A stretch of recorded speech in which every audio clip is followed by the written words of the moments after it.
அஸ்ஸலாமு அலைக்கும் வரஹ்மத்துல்லாஹி வபரகாத்து. அல்லாவின் வார்த்தையான குர்ஆனை முழுமையாக புரிந்து கொள்ள வேண்டும் என்றால் கட்டாயமாக முஹம்மது நபி ஸல்லல்லாஹு அலைஹி வஸல்லம் அவர்களுடைய வாழ்க்கையில் நடந்த நிகழ்வுகளையும் ஓரளவாவது புரிந்து கொள்வது அவசியமாகும். அதன் அடிப்படையிலேயே தமிழ் குர்ஆன் வகுப்பு எனும் இந்த யூடியூப் தளத்திலே நபிகளாரின் வாழ்க்கை வரலாறு அடங்கிய சுருக்கமான ஆதாரபூர்வமான தொகுப்பை பதிவிட்டு இருக்கிறோம். இதை முழுமையாக கேட்டு பயன்பெறுமாறு அன்போடு கேட்டுக்கொள்கிறோம். மக்கா வாழ்க்கையின் 2ஆம் காலகட்டம்.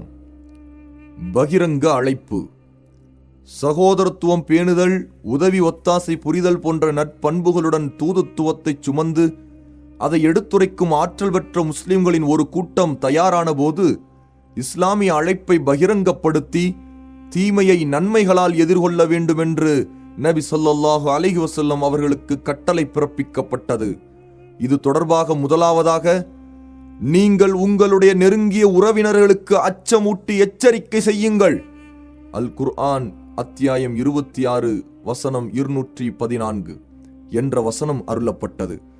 இந்த வசனத்தின் முன்தொடரில் நபி மூசா அலைஹிஸ்ஸலாத்து வஸ்ஸலாம் அவர்களுக்கு இறைத்தூது கிடைத்ததிலிருந்து இஸ்ரவேலர்களுடன் அவர்கள் ஹிஜ்ரா செய்தது வரையிலான நிகழ்வுகளும், ஃபிர்அவுன் மற்றும் அவனது கூட்டத்தாரிடமிருந்து இஸ்ரவேலர்களுக்கு கிடைத்த வெற்றியும், ஃபிர்அவுன் தனது கூட்டத்தாருடன் மூழ்கடிக்கப்பட்ட சம்பவங்களும் விவரிக்கப்படுகிறது.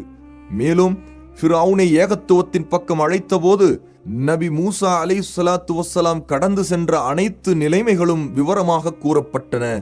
இஸ்லாமிய அழைப்பை பகிரங்கப்படுத்த வேண்டும் என்ற கட்டளையுடன் மேற்கூறப்பட்ட விவரங்களை கொண்டு வந்ததற்கான காரணம், மக்களை அழைக்கும் போது அவர்களிடமிருந்து பொய்ப்பித்தல், அத்துமீறல், கொடுமைப்படுத்துதல் போன்றவற்றை சந்திக்க நேரிடும். அவற்றை தாங்கியே தீர வேண்டும். எனவே தொடக்கத்திலிருந்தே தங்களது செயல்பாட்டில் தெளிவாக இருக்க வேண்டும் என்பதற்கு முன் உதாரணமாக நபி ஸல்லல்லாஹு அலைஹி வஸல்லம் அவர்களுக்கும் நபி தோழர்களுக்கும் முன் சென்ற நபிமார்கள் மற்றும் சமுதாயத்தவர்களின் நிகழ்ச்சிகளை சுட்டிக்காட்டப்பட்டது.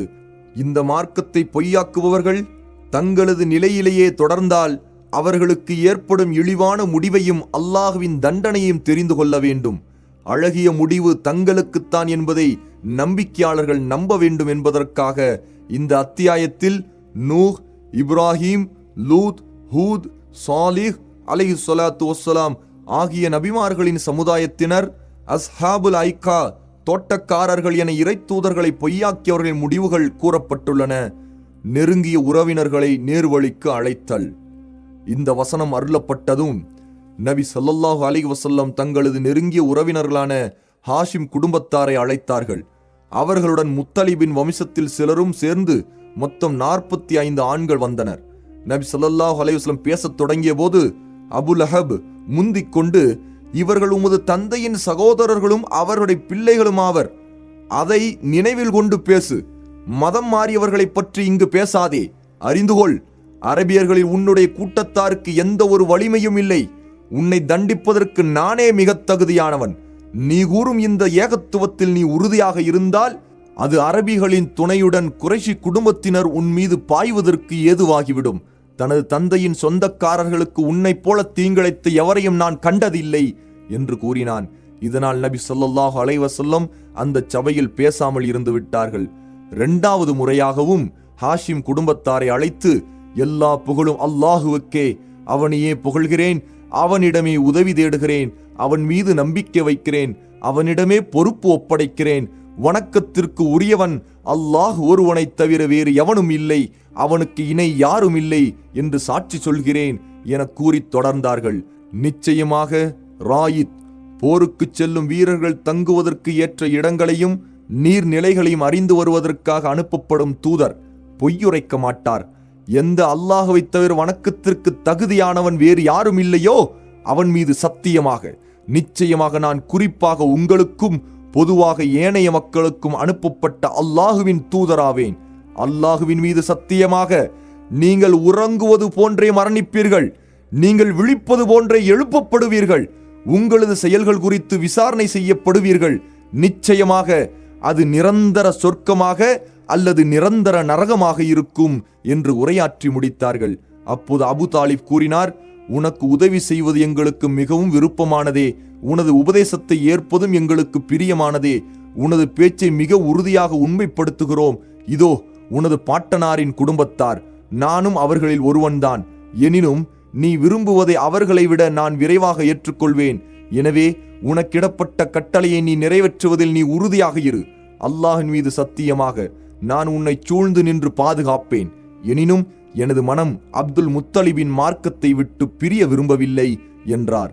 அப்போது அபு லஹப், அல்லாஹின் மீது சத்தியமாக இந்த அழைப்பு மிக இழிவானது. இவரை மற்றவர்கள் தண்டிக்கும் முன் நீங்களே தடுத்து விடுங்கள் என்றான். அதற்கு அபு தாலிப், அல்லாஹின் மீது சத்தியமாக நாங்கள் இருக்கும் வரை அவரை பாதுகாப்போம் என்று கூறிவிட்டார். ஆதாரம் அல் காமில். சஃபா மலையின் மீது அபு தாலிப் தனக்கு பாதுகாப்பளிப்பார் என்று நபி ஸல்லல்லாஹு அலைஹி வஸல்லம் உறுதியாக அறிந்த பின் இறை மார்க்கத்தை எடுத்துரைப்பதற்காக சஃபா மலை உச்சியில் ஏறி நின்று யா சபாஹா, யா சபாஹா என்று சத்தமிட்டார்கள். பெரும் படையொன்று சூழ்ந்து கொண்டதை அல்லது ஏதேனும் பேராபத்து வந்துவிட்டதை அறிவிக்க இந்த வார்த்தை பயன்படுத்தப்படும். பிறகு குறைஷி வம்சத்தின் ஒவ்வொரு பிரிவினரையும் அழைத்தார்கள். ஃபஹ்ரு குடும்பத்தாரே, அதி குடும்பத்தாரே, அப்து முனாஃபின் குடும்பத்தாரே, அப்துல் முத்தலிஃபின் குடும்பத்தாரே என்று அழைத்தார்கள். அவர்களது அழைப்பை செவியற்று இவ்வாறு அழைப்பவர் யார் என வினவ சிலர் முஹம்மது என்று கூறினர். உடனே குறைஷியர்களில் அபு லஹப் மற்றும் பலரும் அங்கு குழுமினார்கள். வர இயலாதவர்கள் தங்கள் சார்பாக ஒருவரை அவர் சொல்வதை கேட்டு வருமாறு கூறி அனுப்பினார்கள். அனைவரும் ஒன்று கூடிய போது நபி ஸல்லல்லாஹு அலைஹி வஸல்லம், இந்த மலைக்கு பின்னால் உள்ள கணவாயில் உங்களை தாக்குவதற்காக குதிரை வீரர்கள் காத்திருக்கிறார்கள் என்று நான் கூறினால் நீங்கள் நம்புவீர்களா என்று கேட்டார்கள். அதற்கு அந்த மக்கள், ஆம், உங்களை நம்புவோம், உங்களை உண்மையாளராகவே கண்டிருக்கிறோம், பொய்யுரைத்து கண்டதில்லை என்றார்கள். அதற்கு நபி ஸல்லல்லாஹு அலைஹி வஸல்லம் அவர்கள், மிக கடுமையான வேதனை வரும் முன் நான் உங்களை அச்சமுட்டி எச்சரிக்கை செய்கிறேன். எனக்கும் உங்களுக்கும் உள்ள உதாரணம், ஒருவர் எதிரிகளை பார்த்து அவர்கள் தன்னை முந்திச் சென்று தனது கூட்டத்தினர் திடீரென தாக்கிவிடக் கூடாது என்பதற்காக மலை உச்சியில் ஏறி யா சபாஹா என்று அழைத்தவரை போன்றாவேன். பிறகு நபி ஸல்லல்லாஹு அலைஹி வஸல்லம் அவர்கள் அந்த மக்களை சத்தியத்தின் பக்கம் அழைத்து அல்லாஹுவின் வேதனை குறித்து அச்சமுட்டி எச்சரிக்கை செய்தார்கள். ஒவ்வொரு கூட்டத்தாரின் பெயர்களை தனித்தனியாகவும் பொதுவாகவும் குறிப்பிட்டு கூறினார்கள். குறைஷியரே, அல்லாஹுவிடமிருந்து உங்களது ஆன்மாக்களை விலைக்கு வாங்கிக் கொள்ளுங்கள், உங்களை நரகிலிருந்து பாதுகாத்துக் கொள்ளுங்கள். நிச்சயமாக நான் உங்களுக்கு அல்லாஹுவின் புறத்திலிருந்து எந்த ஒரு நன்மைக்கும் தீமைக்கும் பொறுப்பாக முடியாது. அல்லாஹுவை தவிர்த்து உங்களுக்கு நான் எந்த பலனும் அளிக்க முடியாது. காஃப் இப்னு லுவையின் கிளையாரே, உங்களை நரகிலிருந்து பாதுகாத்துக் கொள்ளுங்கள், உங்களது எந்த ஒரு நன்மை தீமைக்கும் நான் பொறுப்பாக முடியாது. முர்ரா இப்னு காபின் கிளையாரே, உங்களை நரகிலிருந்து பாதுகாத்துக் கொள்ளுங்கள். குசையின் கிளையாரே, உங்களை நரகிலிருந்து பாதுகாத்துக் கொள்ளுங்கள், உங்களது எந்த ஒரு நன்மை தீமைக்கும் நான் பொறுப்பாக முடியாது. அப்துல் முனாஃபின் கிளையாரே, உங்களை நரகிலிருந்து பாதுகாத்துக் கொள்ளுங்கள், நிச்சயமாக நான் உங்களுக்கு அல்லாஹுவின் புறத்திலிருந்து எந்த ஒரு நன்மைக்கும் தீமைக்கும் பொறுப்பாக முடியாது. அல்லாஹுவை தவிர்த்து உங்களுக்கு நான் எந்த பலனும் அளிக்க முடியாது. அப்து ஷம்ஸ் கிளையாரே, உங்களை நரகிலிருந்து பாதுகாத்துக் கொள்ளுங்கள். ஹாஷிம் கிளையாரே, உங்களை நரகிலிருந்து பாதுகாத்துக் கொள்ளுங்கள். அப்துல் முத்தலிபின் கிளையாரே, உங்களை நரகிலிருந்து பாதுகாத்துக் கொள்ளுங்கள், உங்களது எந்த ஒரு நன்மைக்கும் தீமைக்கும் நான் பொறுப்பாக முடியாது. அல்லாஹுவை தவிர்த்து உங்களுக்கு நான் எந்த பலனும் அளிக்க முடியாது.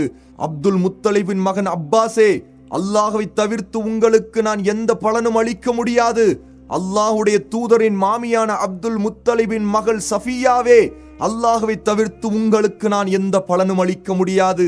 அல்லாஹுவின் தூதர் முஹம்மதின் மகள் ஃபாத்திமாவே, எனது செல்வத்திலிருந்து விரும்பியதை கேட்டு பெற்றுக்கொள், உங்களை நரகிலிருந்து பாதுகாத்துக் கொள்ளுங்கள். நிச்சயமாக நான் உங்களது நன்மைக்கும் தீமைக்கும் பொறுப்பாக முடியாது. அல்லாஹுவை விட்டு உங்களுக்கு நான் எந்த பலனும் அளிக்க முடியாது. எனினும் மக்களே, உங்களுடன் இரத்த பந்தம் எனும் உறவு இருக்கிறது. உரிய முறையில் இரத்த பந்தத்திற்கான கடமைகளை நிறைவேற்றுவேன் என்று கூறி முடித்தார்கள். இந்த எச்சரிக்கை முடிந்ததும் மக்கள் எதுவும் கூறாமல் கலைந்து சென்றார்கள். ஆனால் அபு லஹப் மட்டும் குரோதத்துடன் நபி ஸல்லல்லாஹு அலைஹி வஸல்லம் அவர்களை எதிர்கொண்டான். நாள் முழுவதும் உனக்கு நாசம் உண்டாகட்டும், இதற்காகத்தான் எங்களை கூட்டினாயா என்று கூறினான்.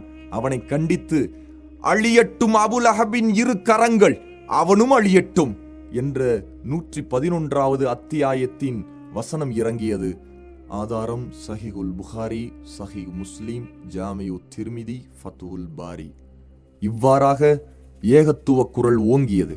நபி ஸல்லல்லாஹு அலைஹி வஸல்லம் தங்களது நெருங்கிய உறவினர்களிடம், நீங்கள் இந்த தூதுத்துவத்தை நான் அல்லாஹ்வின் தூதர் என்பதை ஏற்றால்தான் நம்மிடையே உறவு நீடிக்கும். இதைத் தவிர அரபுகள் கொண்டிருக்கும் குடும்ப உறவுகள் எல்லாம் அல்லாஹ்வின் எச்சரிக்கையின் முன்னால் ஒன்றுமில்லாமல் ஆகிவிடும் என்று கூறி தங்களது நிலையை மிக தெளிவாக அறிவித்து விட்டார்கள். இவ்வாறே அழைப்பு பணியின் குரல் மக்காவின் நாலா திசைகளிலும் எதிரொலித்தது. ஆகவே உங்களுக்கு ஏவப்பட்டதை தயக்கமின்றி நீங்கள் அவர்களுக்கு விவரித்து விடுங்கள், விவரித்து அறிவித்து விடுங்கள். மேலும் இணை வைத்து வணங்குபவர்களை புறக்கணித்து விடுங்கள். அல் குர்ஆன் அத்தியாயம் 15 வசனம் 94 என்ற வசனத்தை அல்லாஹ் இறக்கி அருளினான். இதைத் தொடர்ந்து நபி ஸல்லல்லாஹு அலைஹி வஸல்லம் நிராகரிப்பவர்களின் சபைகளை துணிந்து நின்று அல்லாஹ்வின் பக்கம் அழைக்கத் தொடங்கினார்கள். முன் சென்ற நபிமார்கள் தங்கள் சமுதாயத்தினருக்கு கூறி வந்த, நீங்கள் அல்லாஹ் ஒருவனையே வணங்குங்கள், அவனை தவிர வேறு இறைவன் உங்களுக்கு இல்லை, அல் குர்ஆன் 7ஆம் அத்தியாயம் வசனம் 59 என்ற வசனத்தை அவர்களுக்கு ஓதி காண்பித்தார்கள். நிராகரிப்பவர்களின் கண் முன்னே காபாவின் முற்றத்தில் பட்ட பகலில் பகிரங்கமாக அல்லாஹ்வை வணங்கத் தொடங்கினார்கள். நபி ஸல்லல்லாஹு அலைஹி வஸல்லம் அவர்களின் ஏகத்துவ அழைப்புக்கு மக்களிடையே ஆதரவு அதிகரித்தது. ஒருவர் பின் ஒருவராக அல்லாஹ்வின் மார்க்கத்தை தழுவினார்கள்.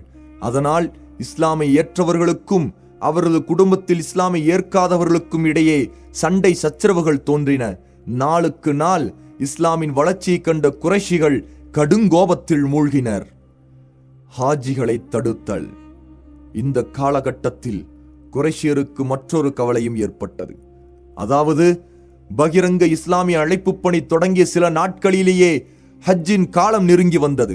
ஹஜ்ஜுக்கு வரும் அரபு கூட்டத்தினர் முஹம்மதின் அழைப்பினால் மனம் மாறிவிடலாம். எனவே ஹாஜிகளை சந்தித்து முஹம்மதை பற்றி முன்கூட்டி எச்சரிக்கை செய்ய வேண்டும் என்பதற்காக குறைஷியர்கள் வலீத் இப்னு முகீராவிடம் ஒன்று கூடினார்கள். குறைஷிகளிடம் அவன், இந்த விஷயத்தில் நீங்கள் அனைவரும் ஒருமித்த கருத்தை கூறுங்கள், இல்லையென்றால் ஒருவரின் கூற்றுக்கு மற்றவரின் கூற்று மறுப்பாகி ஒருவர் மற்றவரை பொய்யராக்கிக் கொள்வீர்கள் என்று கூறினான்.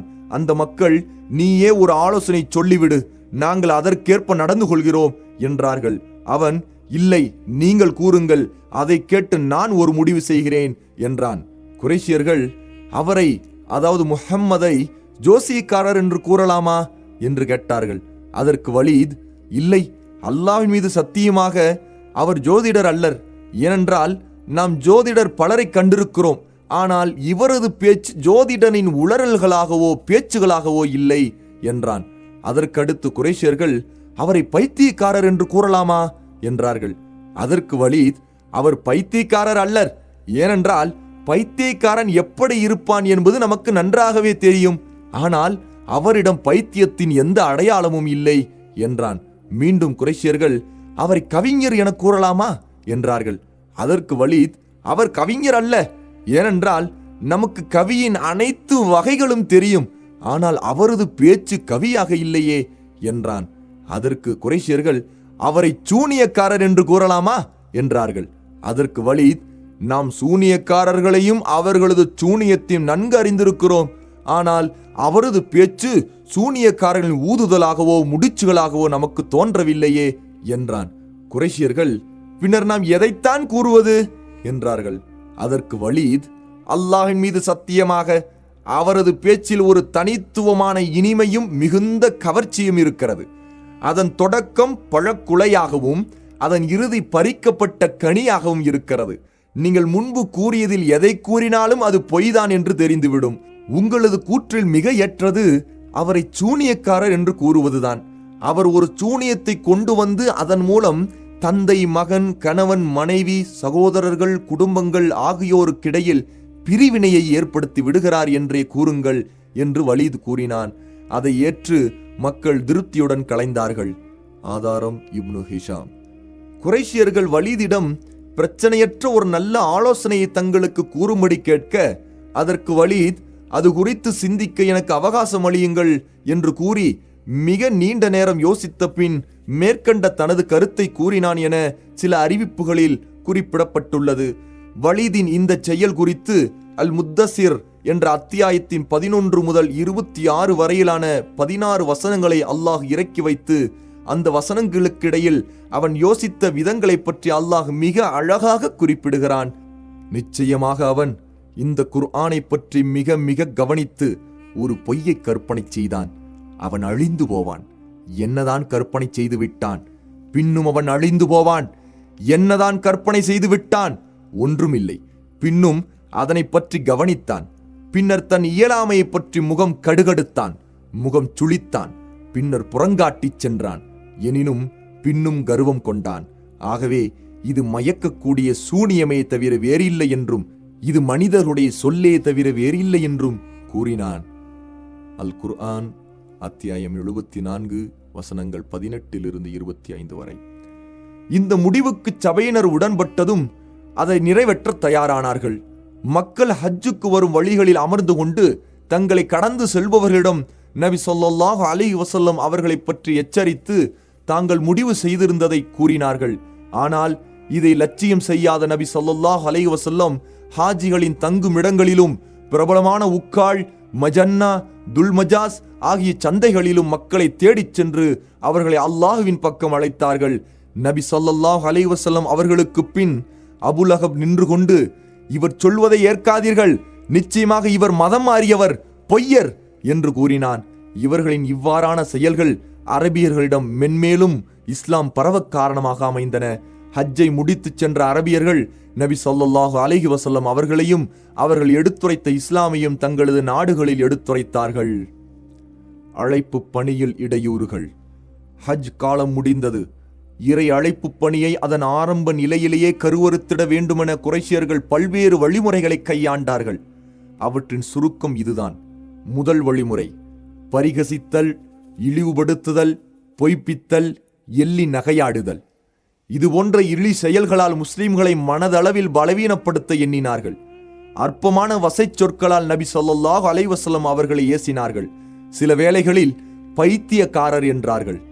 நமது நபியாகிய உங்களை நோக்கி கித்தாபு அருளப்பட்டதாக கூறும் நீங்கள் நிச்சயமாக பைத்தியக்காரர் தான் என்று கூறுகின்றனர். அல் குர்ஆன் அத்தியாயம் 15 வசனம் 6. சில வேளைகளில் நபி ஸல்லல்லாஹு அலைஹி வஸல்லம் அவர்களை சூனியக்காரர் என்றும் பொய்யர் என்றும் கூறினார்கள். அவர்களுக்கு அச்சமூட்டி எச்சரிக்கக்கூடிய ஒரு தூதர் ஆகிய நீங்கள் அவர்களின் இனத்திலிருந்தே அவர்களிடம் வந்ததை பற்றி அவர்கள் ஆச்சரியப்பட்டு இவர் மிக பொய் சொல்லும் சூனியக்காரர்தான் என்று உங்களை பற்றி நிராகரிப்பவர்கள் கூறுகிறார்கள்.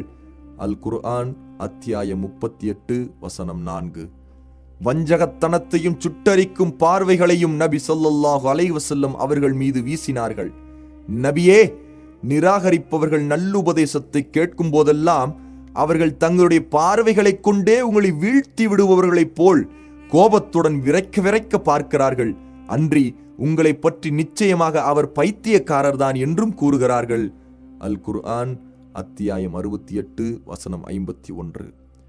நபி ஸல்லல்லாஹு அலைஹி வஸல்லம் அவர்கள் தங்களது எளிய தோழர்களுடன் அமர்ந்திருக்கும் போது அவர்களை கேலி செய்வார்கள்.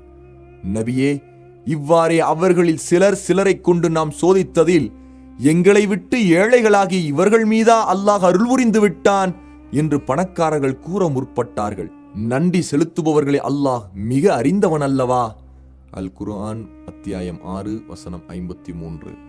இதற்கு அல்லாஹ் இந்த வசனத்தின் இறுதியிலேயே பதிலளித்தான். மேலும் இறை நம்பிக்கையாளர்களை பார்த்து எவ்வாறெல்லாம் பரிகசித்தார்கள் என்பதையும் விவரிக்கிறான். நிச்சயமாக குற்றவாளிகளோ இன்று நம்பிக்கை கொண்டவர்களைக் கண்டு ஏளனமாக சிரிக்கிறார்கள். அவர்களின் சமீபமாக சென்றால் பரிகாசமாக தங்களுக்குள் ஒருவருக்கொருவர் கஞ்சாடையும் காட்டிக்கொள்கிறார்கள். அவர்களை விட்டும் விலகி தங்கள் குடும்பத்தாரிடம் சென்று விட்ட போதிலும் பின்னும் இவர்களுடைய விஷயங்களையே பரிகாசமாக பேசி மகிழ்ச்சி அடைகிறார்கள். வழியில் இவர்களை கண்டால் இவர்களை சுட்டி காண்பித்து நிச்சயமாக இவர்கள் வழிகட்டு போனார்கள் என்றும் கூறுகிறார்கள். நம்பிக்கையாளர்களை பற்றி எதற்காக இவர்கள் இவ்வளவு கவலைப்படுகிறார்கள்? இவர்கள் அவர்கள் மீது பாதுகாப்பாளர்களாக அனுப்பப்படவில்லையே. அல் குர்ஆன் அத்தியாயம் 83 வசனங்கள் 29 33 வரை. இவ்வாறு ஒவ்வொரு நாளும் கேலி, கிண்டல், குத்தி பேசுதல் போன்ற இடையூறுகளை அதிகரித்துக் கொண்டே சென்றனர். இது நபி ஸல்லல்லாஹு அலைஹி வஸல்லம் அவர்களின் மனதை பெரிதும் பாதித்தது. இது குறித்து அல் குர்ஆனில் அல்லாஹ் கூறுகிறான், நபியே, உங்களை பற்றி அவர்கள் கேவலமாக கூறுபவை உங்கள் உள்ளத்தை நெருக்குகிறது என்பதை நிச்சயமாக நாம் அறிவோம். அதை நீங்கள் ஒரு சிறிதும் பொருட்படுத்தாதீர்கள். பிறகு அவர்களது மன நெருக்கடியை அகற்றும் வழியை கூறி அவர்களை உறுதிப்படுத்துகிறான். நீங்கள் உங்கள் இறைவனை துதி செய்து புகழ்ந்து அவனுக்கு சிரம் பணிந்து வணங்குங்கள். உமக்கு யகீன் என்னும் மரணம் ஏற்படும் வரையில் இவ்வாறே உங்கள் இறைவனை வணங்கிக் கொண்டிருங்கள். அல் குர்ஆன் அத்தியாயம் 16 வசனம் 97. மேலும் பரிகசிப்பவர்களின் தீங்கிலிருந்து நபி ஸல்லல்லாஹு அலைஹி வஸல்லம் அவர்களை பாதுகாப்பதாக அல்லாஹ் உறுதியளிக்கிறான். பரிகாசம் செய்யும் இவர்களுடைய தீங்கை தடை செய்வதற்கு நிச்சயமாக நாமே உங்களுக்கு போதுமாயிருக்கிறோம். இவர்கள் உங்களை பரிகசிப்பது மட்டுமா, அல்லாஹுக்கு மற்றொரு பொய் தெய்வத்தை கூட்டாக்குகிறார்கள். இதன் பலனை பின்னர் இவர்கள் அறிந்து கொள்வார்கள். அல் குர்ஆன் அத்தியாயம் 16 வசனங்கள் 95 96. அது மட்டுமின்றி அவர்களது தீய செயல்கள் அவர்களுக்கு எதிராகவே முடியும் என்பதையும் அல்லாஹ் முன்னறிவிப்பு செய்தான். நபியே, உங்களுக்கு முன்னர் வந்த நம்முடைய மற்ற தூதர்களும் நிச்சயமாக இவ்வாறுதான் பரிகசிக்கப்பட்டார்கள். முடிவில் அவர்கள் எந்த வேதனை பரிகசித்துக் கொண்டிருந்தார்களோ அது அவர்களை வந்து சூழ்ந்து கொண்டது. அல் குர்ஆன் அத்தியாயம் 6 வசனம் 10. அடுத்த வழிமுறை சந்தேகங்களை கிளறுவதும் பொய் பிரச்சாரத்தை முடுக்கி விடுவதும். ஏகத்துவ அழைப்பை மக்கள் செவியற்று சிந்திக்க முடியாத வகையில் பல வகையான பொய் பிரச்சாரங்களை கட்டவிழ்த்து விட்டார்கள். குர்ஆனை பற்றி இவ்வாறு சொன்னார்கள், இவை சிதறிய சிந்தனையால் ஏற்பட்ட வாக்கியங்கள். இவர் தாமே இதனை பொய்யாக கற்பனை செய்து கொண்டார். மேலும் நபி ஸல்லல்லாஹு அலைஹி வஸல்லம் அவர்கள் ஒரு கவிஞர்தான். தன் கவிதை ஆற்றலால் அமைத்த வாக்கியங்களை இவை. இரவில் பொய்யான கனவுகளை கண்டு பகலில் அதை வசனமாக ஓதி காட்டுகிறார். நபி ஸல்லல்லாஹு அலைஹி வஸல்லம் அவர்கள் தாமாகவே அதை புனைந்து கொள்கிறார். குர்ஆனை இவருக்கு கற்றுத்தருவது ஒரு மனிதர்தான். குர்ஆனாகிய இது பொய்யாக அவர் கற்பனை செய்து கொண்டதே தவிர வேறில்லை. இதை கற்பனை செய்வதில் வேறு மக்களும் அவருக்கு உதவி புரிகிறார்கள். இது முன்னோர்களின் கட்டுக்கதையே. காலையிலும் மாலையிலும் இவருக்கு ஓதி காண்பிக்கப்படுகிறது. அதனை இவர் மற்றொருவரின் உதவியை கொண்டு எழுதி வைக்கும்படி செய்கிறார். இவ்வாறெல்லாம் அந்த நிராகரிப்பவர்கள் சூழ்நிலைகளுக்கு ஏற்ப பிரச்சாரம் செய்து வந்தார்கள்.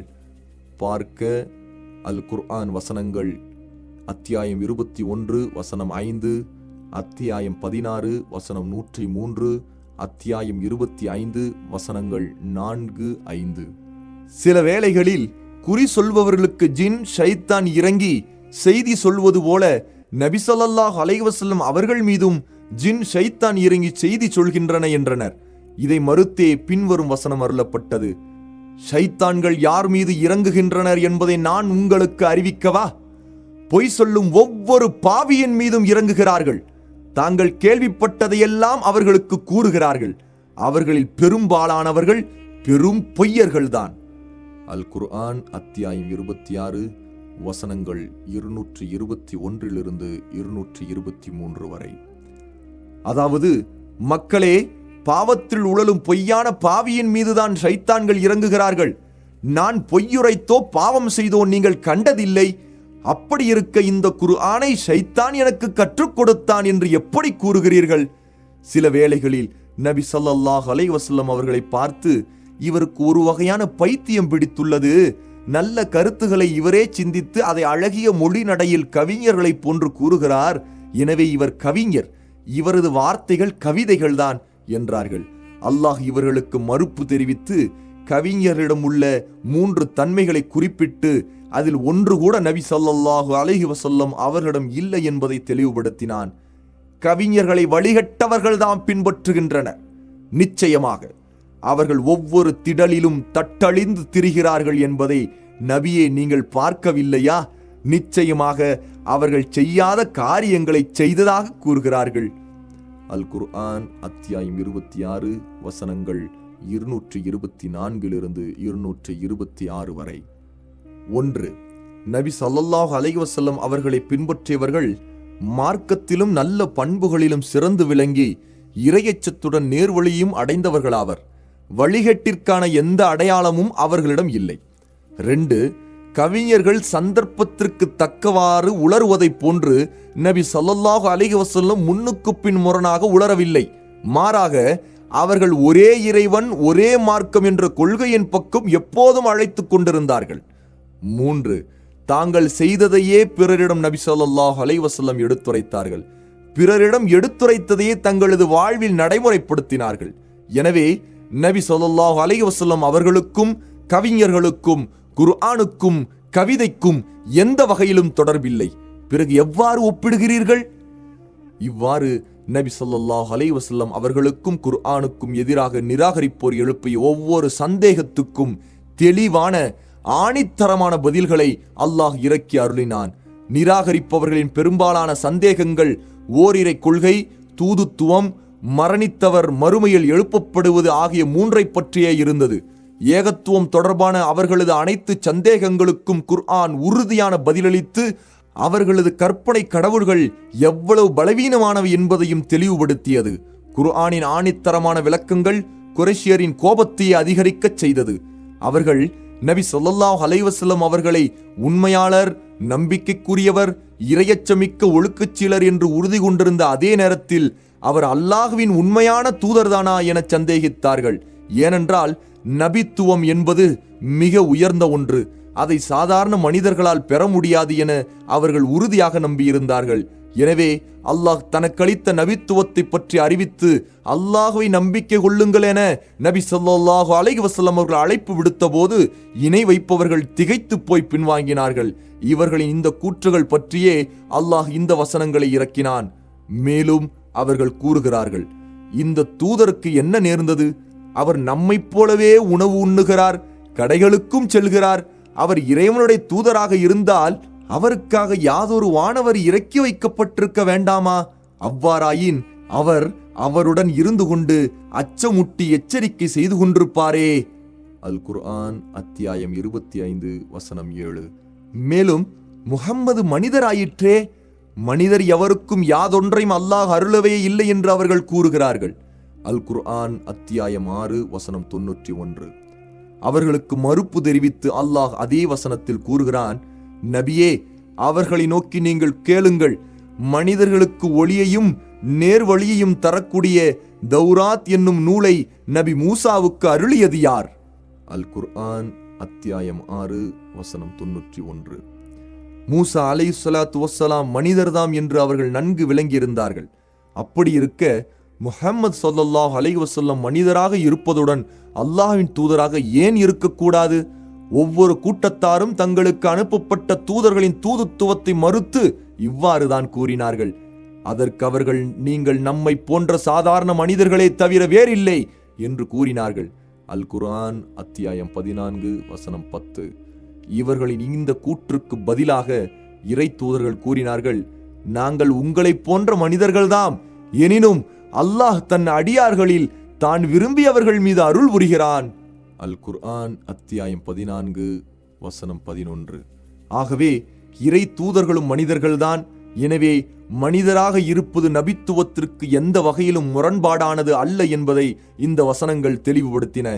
இப்ராஹிம், இஸ்மாயில், மூசா அலைஹிஸ்ஸலாத்து வஸ்ஸலாம் ஆகிய அனைவரும் மனிதர்களாக இருந்து அல்லாஹ்வின் தூதராகவும் இருந்தார்கள் என்பதை மக்காவாசிகள் ஏற்றிருந்ததால் நபி ஸல்லல்லாஹு அலைஹி வஸல்லம் அவர்கள் மீதான இந்த வாதத்தை விரைவிலேயே கைவிட்டுவிட்டு மற்றொரு சந்தேகத்தை கிளற ஆரம்பித்தார்கள். அதாவது, மிகவும் மகத்துவம் வாய்ந்த தூதுத்துவத்தை கொடுக்க இந்த அனாதையை தவிர வேறு எவரும் அல்லாஹுக்கு கிடைக்கவில்லையா?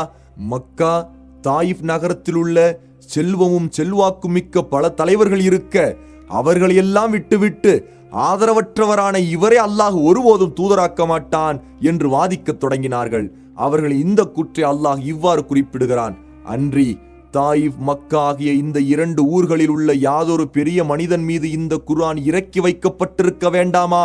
அவ்வாறாயின் நாங்கள் அதை நம்பிக்கை கொண்டிருப்போம் என்றும் கூறுகிறார்கள். அல் குர்ஆன் அத்தியாயம் 43 வசனம் 31. இவர்களின் இந்த கூற்றுக்கு பதிலுரைத்து இந்த வசனங்களை அல்லாஹ் இறக்கினான். நபியே, உங்கள் இறைவனின் அருளை பங்கிடுபவர்கள் இவர்கள்தாமா? அல் குர்ஆன் அத்தியாயம் 43 வசனம் 32.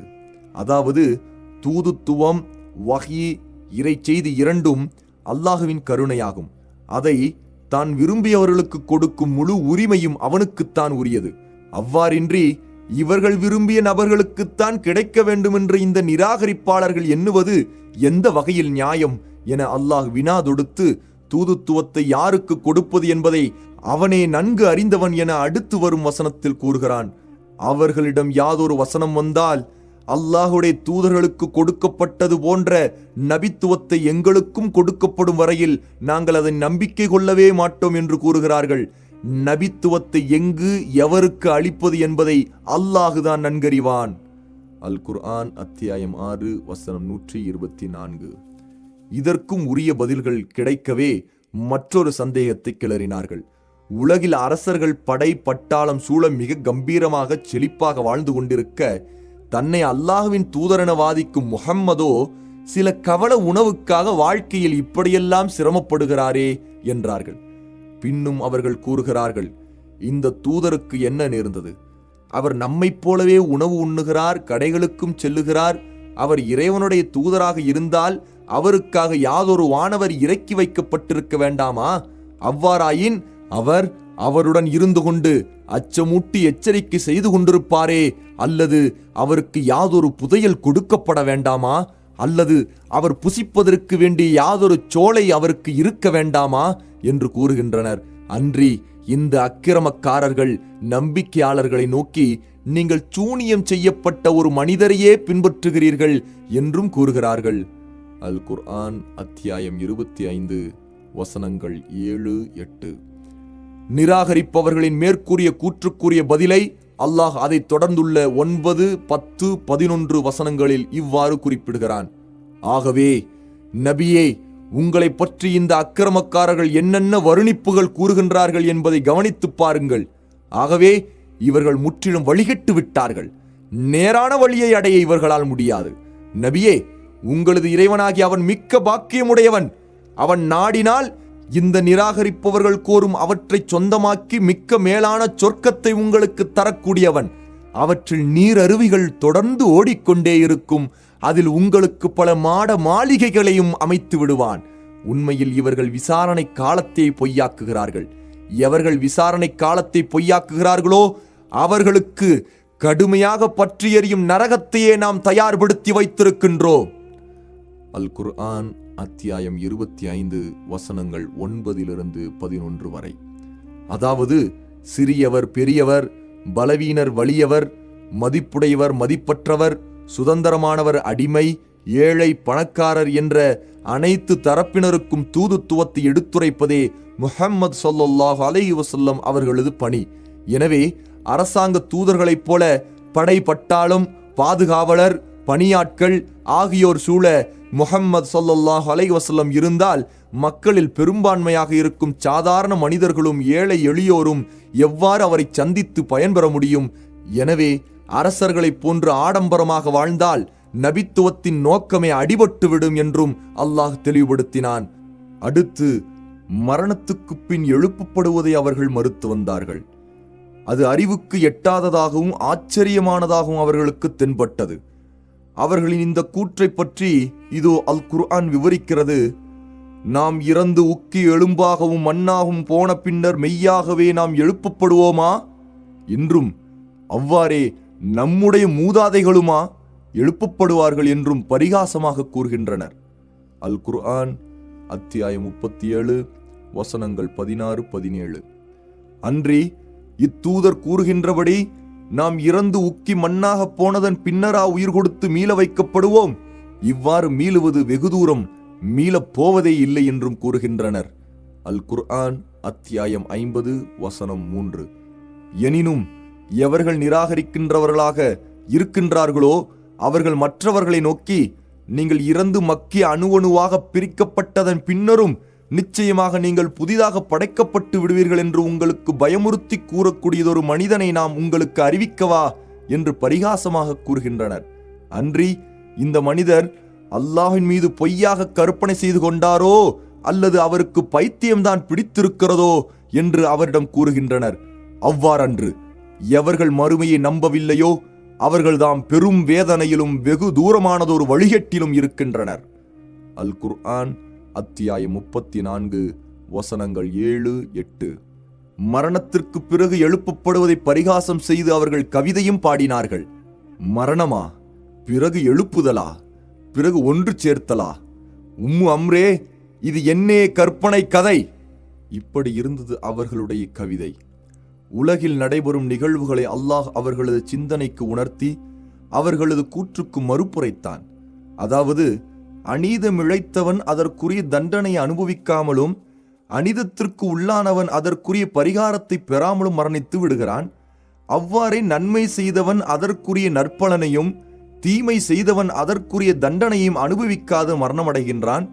மரணத்திற்கு பிறகு ஒரு வாழ்க்கையும் அங்கு ஒவ்வொரு செயலுக்குமான தகுந்த கூலியும் என்ற நியதி இல்லாதிருந்தால் இந்த இரு வகையினரும் சமமாகி விடுவார்கள். அது மட்டுமின்றி பாவியும் அநீதம் இழைத்தவனும் நல்லவரை விடவும் அநீதம் இழைக்கப்பட்டவனை விடவும் பாக்கியத்திற்கு உரியவர்களாக ஆகிவிடுவார்கள். ஆனால் நீதமானவனான அல்லாஹ் தனது படைப்பினங்களை இத்தகைய முரண்பாட்டில் வைத்து விடுவான் என்பது கற்பனைக்கும் அப்பாற்பட்ட ஒன்றாகும். இதை அல்லாஹ் பின்வரும் வசனங்களில் விவரிக்கிறான். நமக்கு முற்றிலும் வழிபடும் முஸ்லிம்களை பாவம் செய்யும் குற்றவாளிகளைப் போல் நாம் ஆக்கி விடுவோமா? உங்களுக்கு என்ன நேர்ந்தது? இருவரும் சமமென எவ்வாறு தீர்ப்பளிக்கின்றீர்கள்? அல் குர்ஆன் அத்தியாயம் 68 வசனங்கள் 35-36. நம்பிக்கை கொண்டு நல்ல செயல்கள் செய்தவர்களை பூமியில் விஷமம் செய்பவர்களைப் போல் நாம் ஆக்கிவிடுவோமா? அல்லது இறை அச்சமுடையவர்களை பயமற்று குற்றம் புரியும் பாவிகளைப் போல் நாம் ஆக்கிவிடுவோமா? அல் குர்ஆன் அத்தியாயம் 38 வசனம் 28. எவர்கள் பாவத்தை தேடிக்கொண்டார்களோ அவர்கள் நம்பிக்கை கொண்டு நற்செயல்களை செய்தவர்களைப் போல் தாம் ஆகிவிடுவோம் என்று எண்ணிக்கொண்டிருக்கிறார்களா? அவர்கள் உயிருடன் இருப்பதும் அவர்கள் இறந்து விடுவதும் சமமே. அவர்கள் இதற்கு மாறாகச் செய்து கொண்ட முடிவு மகா கெட்டது. அல் குர்ஆன் அத்தியாயம் 45 வசனம் 21. மறுமுறை எழுப்புவது அல்லாஹ்விற்கு முடியுமா என்ற அவர்களின் சந்தேகத்திற்கு இதோ அல்லாஹ் பதிலளிக்கின்றான். மனிதர்களே, நீங்கள் பலமான படைப்பா அல்லது வானமா? அவன்தான் அந்த வானத்தை படைத்தான்.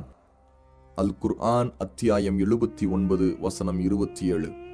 வானங்களையும் பூமியும் எவ்வித சிரமமும் இன்றி படைத்த அல்லாஹ் மரணித்தவர்களை உயிர்ப்பிக்க நிச்சயமாக ஆற்றலுடையவன்தான் என்பதை அவர்கள் கவனிக்க வேண்டாமா? நிச்சயமாக அவன் சகலவற்றிற்கும் ஆற்றலுடையவன். அல் குர்ஆன் அத்தியாயம் 46 வசனம் 33. முதல் முறை உங்களை படைத்ததை நிச்சயமாக நீங்கள் நன்கறிந்து இருக்கின்றீர்கள். இதனை கொண்டு நீங்கள் நல்லறிவு பெற வேண்டாமா? இவ்வாறுதான் மறுமையிலும் நாம் உங்களை உயிர் கொடுத்து எழுப்புவோம். அல் குர்ஆன் அத்தியாயம் 56 வசனம் 62. அவன்தான் படைப்புகளை ஆரம்பத்தில் உற்பத்தி செய்பவன். அவனே அவை மரணித்த பின்னரும் உயிர் கொடுத்து அவற்றை மீள வைக்கிறவன். இது அவனுக்கு மிக்க எளிது. வானங்களிலும் பூமியிலும் அவனுடைய உதாரணமும் பரிசுத்த தன்மையும் தான் மிக்க மேலானதாகும். அவன் அனைத்தையும் மிகைத்தவனும் ஞானமுடையவனுமாக இருக்கின்றான். அல் குர்ஆன் அத்தியாயம் 30 வசனம் 27. எழுதப்பட்ட கடிதத்தை சுருட்டுவதைப் போல் நாம் வானத்தை சுருட்டும் நாளை நபியே நீங்கள் அவர்களுக்கு ஞாபகமூட்டுங்கள். முதல் தடவை நாம் அவர்களை படைத்தது போன்றே அந்த நாளில் நாம் அவர்களுக்கு உயிர் கொடுத்து அவர்களை மீள வைப்போம். இது நம் மீது கடமையானதொரு வாக்குறுதியாகும். நிச்சயமாக நாம் இதனை செய்தே தீருவோம். அல் குர்ஆன் அத்தியாயம் 21 வசனம் 104. படைப்புகள் அனைத்தையும் முதல் முறை படைத்ததில் நாம் களைத்து விட்டோமா? இவர்களை மறுமுறை படைப்பது நமக்கு கஷ்டமென கூறுவதற்கு. எனினும் மீண்டும் இவர்களை புதிதாக படைக்கும் விஷயத்தில் இவர்கள் சந்தேகத்தில் இருக்கின்றனர். அல் குர்ஆன் அத்தியாயம் 50 வசனம் 15. இவ்வாறு அவர்களது அனைத்து சந்தேகங்களுக்கும் அறிவார்ந்த விளக்கத்தை அல்லாஹ் அளித்தான். எனினும் அந்த நிராகரிப்பவர்கள் ஆணவத்தால் சிந்திக்க மறுத்து தங்களது கருத்தையே மக்களிடம் திணித்துக் கொண்டிருந்தார்கள். அடுத்த வழிமுறை 3. முன்னோர்களின் கட்டுக்கதைகளை கூறி இறைவன் அருளிய நூலை செவியேற்காதவாறு மக்களை தடுப்பது. நிராகரிப்பவர்கள் மேற்கண்ட சந்தேகங்களுடன் நிறுத்திக் கொள்ளவில்லை. மக்கள் குர்ஆனை செவியேற்கவோ இஸ்லாமிய அழைப்புக்கு பதில் தரவோ இயலாதவாறு அவர்களிடையே புகுந்து தங்களால் இயன்ற வரை தடைகளை ஏற்படுத்தினார்கள். இஸ்லாமிய அழைப்பை கேட்கும் மக்களிடையே நுழைந்து கூச்சல் குழப்பங்களையும் சலசலப்பையும் ஏற்படுத்தி அவர்கள் குழுமியுள்ள அந்த இடங்களிலிருந்து அவர்களை மிரண்டு ஓட வைப்பார்கள். நபி ஸல்லல்லாஹு அலைஹி வஸல்லம் அவர்கள் அழைப்பு விடுப்பதற்கு அல்லது தொழுவதற்கு அல்லது குர்ஆன் ஓதுவதற்கு தயாரானால் பாட்டு பாடி ஆட்டம் போடுவார்கள். இது குறித்து அடுத்து வரும் வசனம் அருளப்பட்டது. நிராகரிப்பவர்கள் மற்றவர்களை நோக்கி, நீங்கள் இந்த குர்ஆனை செவிமடுக்காதீர்கள். எவர்கள் அதை ஓதினாலும் நீங்கள் அச்சமயம் சப்தமிட்டு அதில் கூச்சம் குழப்பம் உண்டு பண்ணுங்கள். அதனால் நீங்கள் முஸ்லிம்களை வென்று விடலாம் என்று கூறினார்கள். அல் குர்ஆன் அத்தியாயம் 41 வசனம் 26. இத்தகைய இடையூறுகளால் நபி ஸல்லல்லாஹு அலைஹி வஸல்லம் அவர்களுக்கு மக்கள் மன்றங்களிலும் பொது சபைகளிலும் இஸ்லாமிய அழைப்பு பணி செய்வதும் குர்ஆனை ஓதி காண்பிப்பதும் மிகச் சிரமமாக இருந்தது. எனவே யாரும் எதிர்பாராத வகையில் திடீரென மக்கள் முன்னிலையில் தோன்றி சொல்ல வேண்டிய விஷயத்தை எடுத்துச் சொல்லி ஓதி காட்ட வேண்டியதை ஓதி காட்டி விடுவார்கள். கடினமான இந்நிலை நபித்துவம் பெற்ற 5ஆம் ஆண்டு இறுதி வரை நீடித்தது. குறைஷியர்களில் ஒருவனான நலுர் இப்னு ஹாரிஸ் ஒருமுறை ஹீரா சென்றிருந்த போது அங்கிருந்து பாரசீக அரசர்கள் மற்றும் ருஸ்தும் இஸ்ஃபுந்தியார் ஆகியோரின் கதைகளை கற்று வந்தான். நபி ஸல்லல்லாஹு அலைஹி வஸல்லம் அவர்கள் ஏதேனும் ஒரு சபையில் உபதேசம் செய்யவோ அல்லாஹை பற்றி அச்சமுட்டி எச்சரிக்கை செய்யவோ தொடங்கினால் அவர்களுக்கு பின் நலுர் நின்று கொண்டு, குறைஷியரே, முஹம்மதை விட நான் அழகாக பேசுவேன் என்று கூறி தான் கற்று வந்த கதைகளை கூறி முடித்த பின், என்னை விட முஹம்மது அழகாக பேசிட முடியுமா என்று கேட்பான். ஆதாரம் இப்னு ஹிஷாம். இப்னு அப்பாஸ் ரலியல்லாஹு அன்ஹு கூறினார்கள், இனிமையாக பாட்டு பாடும் ஒரு அடிமை பெண்ணை நலுர் விலைக்கு வாங்கியிருந்தான். இஸ்லாமை ஏற்க எவரேனும் விரும்பினால் அவரிடம் தனது பாடகியை அழைத்துச் சென்று இவருக்கு உணவளித்து மதுவை புகுட்டி இனிமையாக பாட்டு பாடு என்று அவளிடம் கூறுவான். பிறகு அந்த மனிதரிடம், முஹம்மது உன்னை அழைக்கும் காரியத்தை விட இது மிகச் சிறந்தது என்று கூறுவான். இது குறித்து பின்வரும் வசனம் அருளப்பட்டது. ஆதாரம் துர்ருல் மன்சூர். இவர்களைத் தவிர மனிதர்களில் பலர் இருக்கின்றனர். அவர்கள் பொய்யான கட்டுக்கதைகள் மற்றும் வீணான விஷயங்களை விலைக்கு வாங்கி அவற்றை மக்களுக்கு ஓதி காண்பித்து அல்லாஹுடைய வழியிலிருந்து ஞானமின்றி மக்களை வழிகெடுத்து அதனை பரிகாசமாகவும் எடுத்துக் கொள்கின்றனர். இத்தகையவர்களுக்கு இழிவு தரும் வேதனை நிச்சயமாக உண்டு. அல் குர்ஆன் அத்தியாயம் 31 வசனம் 6.